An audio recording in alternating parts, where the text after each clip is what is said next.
बिस्मिल्लाहिर्रहमानिर्रहीम। मैं बहुत ज़्यादा शुक्रगुज़ार हूँ असफर भाई आपका, मुबश्शिर इमाम साहब का, जो सारे दोस्त यहाँ तशरीफ़ लाए उनका, और सबसे ज़्यादा मियाँ आमिर साहब का। एजेंडा क्लियर है सामने। इमेजिन पाकिस्तान 2030। पाकिस्तान 79 ईयर्स का हो चला है, और आप यूनाइटेड नेशंस के कोई भी इंडिकेटर्स उठा के देख लें, आपको पाकिस्तान की प्रोग्रेस, परफॉर्मेंस पता चल जाएगी। हेल्थ देखें, क्राइम देखें, ट्रांसपेरेंसी देखें, कुछ भी देखें, शायद आखिरी जो नंबर्स हैं उनमें हम आ रहे होंगे। तो association of private sector universities, जितनी भी प्राइवेट सेक्टर की यूनिवर्सिटीज़ हैं उनकी रिप्रेजेंटेटिव है।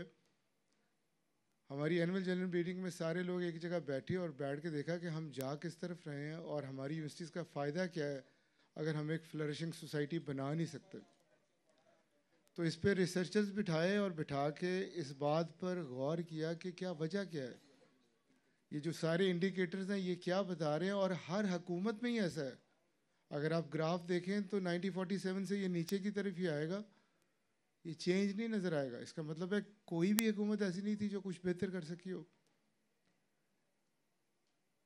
तो जो बेसिक इशू हमें पता चला, वो पता चला कि करेक्टर का इशू है हमारी पूरी कौम का। अगर आप बाहर जाएं, मिडल ईस्ट में जाएं या कहीं भी जाएं, वहाँ पे फिलीपींस के लोग या इंडियन लोग प्रेफर करेंगे पाकिस्तानियों की निस्बत। अगर आप जापान जाएं या जर्मनी जाएं, वहाँ पे भी यंगस्टर्स उन्हें चाहिए क्योंकि एजिंग पॉपुलेशन का मसला है, लेकिन वो पाकिस्तानी नहीं चाहिए। पता करें क्यों नहीं चाहिए, तो कहते हैं ये रातों रात अमीर बनना चाहते हैं, आपस में लड़ते हैं, रिस्पॉन्सिबिलिटी से काम नहीं करते, वो जर्नल इश्यूज, और हम इन्हें जर्नल समझ के अक्सर छोड़ देते हैं। तो रिसर्च ने इंडिकेट किया कि अगर हम, और इसके अलावा एम्प्लॉयर से भी पूछा, बिजनेसमैन लोगों से भी पूछा कि हमारी यूथ में मसला क्या है, तो जो उन्होंने बताया वो तो बहुत ही, वो भी सिमिलर थे कि ये इंटरव्यू पे अगले दिन टाइम पे नहीं पहुंचते, लड़ते हैं, रातों रात अमीर बनना चाहते हैं। और डिग डाउन किया तो पता चला कि फैकल्टी के जो प्रॉब्लम्स हैं वो स्टूडेंट में रिफ्लेक्ट हो रहे हैं। दरअसल फैकल्टी के पास पर्पज़ ही कोई नहीं, जो इन्हें पढ़ाने वाले हैं शायद वो इस तरह के, वो मेहनत नहीं करते,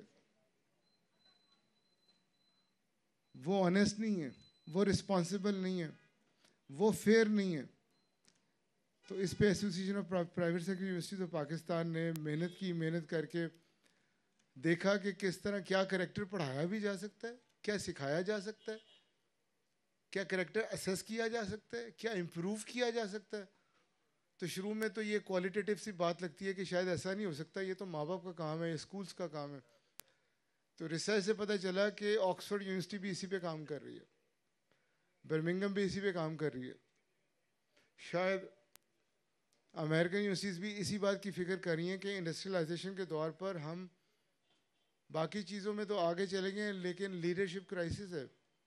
पूरी दुनिया में जिस तरह के लीडर हैं वो एथिकल इश्यूज पे बिलीव ही नहीं करते, वो इस ईमानदारी पे, जिम्मेदारी पे बिलीव ही नहीं करते। हालांकि असल अगर आप देखें, मेरे पास ताहिर खान साहब बैठे हैं, माँ उस्ताद हैं।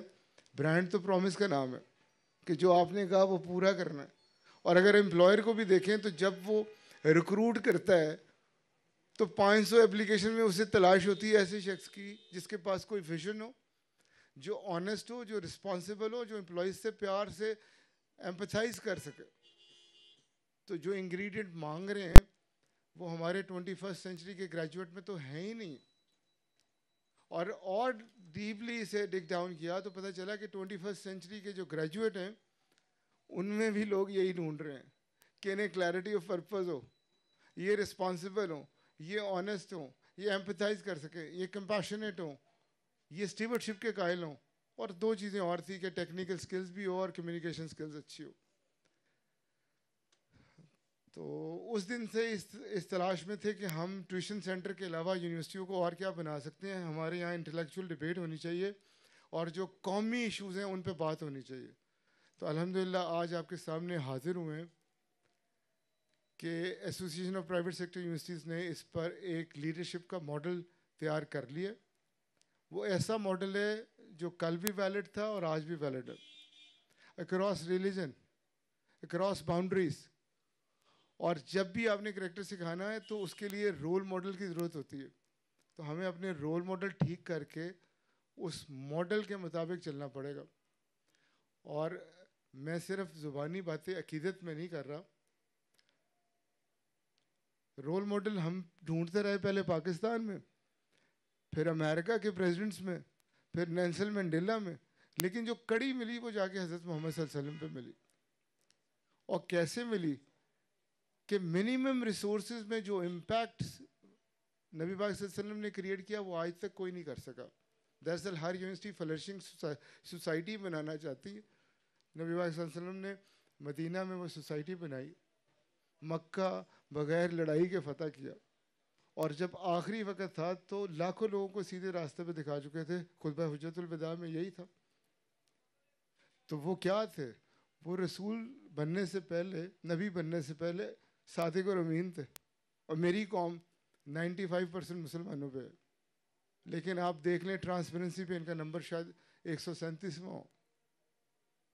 और हम समझते हैं, मौलाना हजरात ने हमें समझाया है कि शायद ये जो मज़हब है ये आखिरत की चीज़ है, दुनिया में मुसलमानों ने या कौम ने, पाकिस्तानियों ने, जलीलियों ने, ऐसा नहीं है।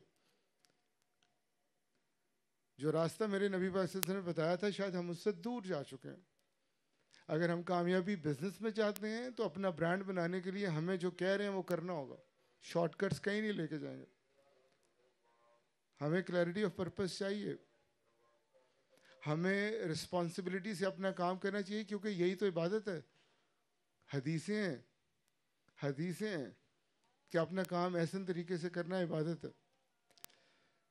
तो हम इस मैसेज के साथ आप तक पहुँचे हैं। वो मॉडल जो नबी पाक सल्लल्लाहु अलैहि वसल्लम की लीडरशिप का मॉडल था, इनसाइड आउट अप्रोच पे प्रॉफिटिक मॉडल, वो एक किताब की सूरत में आपके सामने पेश कर दिया जाएगा, और मॉडर्न केसेस की सूरत में। वो कोई इस तरह की चीज़ नहीं है कि जिसे आम आदमी समझ नहीं सकता। वो किताब अगर आप पढ़ते हैं और उस पर रिफ्लेक्ट करते हैं, आपके घर चेंज होंगे, आपके बिजनेसेस चेंज होंगे, और ये सोसाइटी चेंज होंगी।